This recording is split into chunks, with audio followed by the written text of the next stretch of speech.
یہ بات میں نے 5ویں جماعت میں پڑھی تھی۔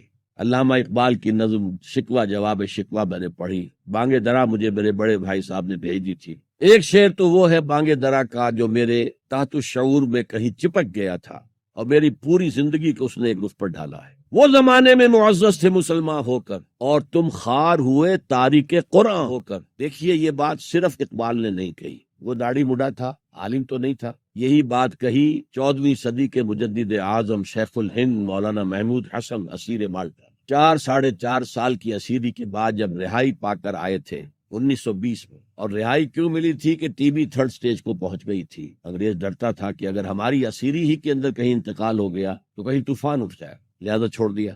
دیوبند میں ایک جلسہ منعقد ہوا اور وقت کے سارے بڑے بڑے علماء موجود، اشرف علی تھانوی صاحب موجود، شبیر احمد عثمانی صاحب موجود، مولانا حسین احمد مدنی موجود، ہمارے جو پاکستان میں مفتی محمد شفیع صاحب موجود، اور انہوں نے یہ واقعہ لکھا ہے اپنی کتاب میں وحدت امت میں کہ شیخ الہند نے کہا کہ ہم نے تو اپنی 4 سالہ دور اسیری میں جتنا ہی غور کیا ہے، ہمیں اپنے زوال کے 2 اسباب نظر آئے ہیں۔ ایک ہمارا قرآن کو ترک کر دیں، یہ لفظ ہے اس کے اندر، نوٹ کیجیے۔ حالانکہ علماء نے قرآن کو ترک کیا ہے، لیکن اگر آپ نے کہا نہیں تو یہ صحیح نہیں کیا۔ ان کا سارا زور فقہ پر ہے، حدیث پر ہے، زیادہ زور قرآن پر نہیں ہے۔ صحیح بات کہنے والا کون ہے؟ شیخ الہند۔ ایک ہمارا قرآن کو ترک کر دینا اور دوسرا آپس کے اختلافات۔ اور مفتی شفیع صاحب نے اس کے اوپر پھر یہ گرہ لگائی کہ حضرت شیخ نے جو 2 باتیں کہی تھی حقیقت میں ایک ہی ہے، ہمارے اختلافات بھی اسی لیے کہ ہم نے قرآن کو ترک کر دیا۔ تو یہ ہے ایک شعر جو میرے ذہن میں چپک گیا تھا، پھر قرآن سے اللہ نے جو ایک مناسبت دی، ذہنی قلبی، اللہ کا شکر ہے، اللہ کا فضل ہے۔ دوسرا شعر وہ ہے کہ وقت فرصت ہے کہاں، کام ابھی باقی ہے، نور توحید کا اتمام ابھی باقی ہے۔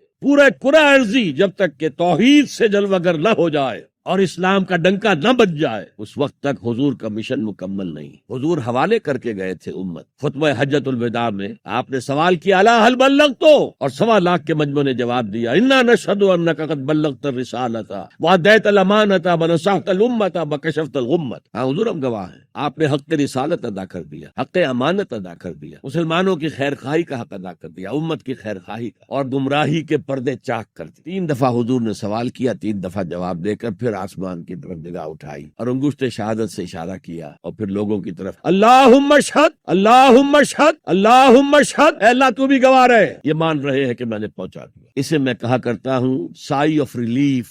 کندھوں پر ایک بہت بڑا بھاری بوجھ آ گیا، بہت بڑی امانت تھی قرآن، اس کے پہنچانے پر کیا کیا تکلیفیں اٹھائی، پاگل کہے گئے، مجنون کہے گئے، شاعر کہے گئے، ساحر کہے گئے، یہ سارے بوجھ اٹھا کر اگر وہ حق تبلیغ ادا ہو گیا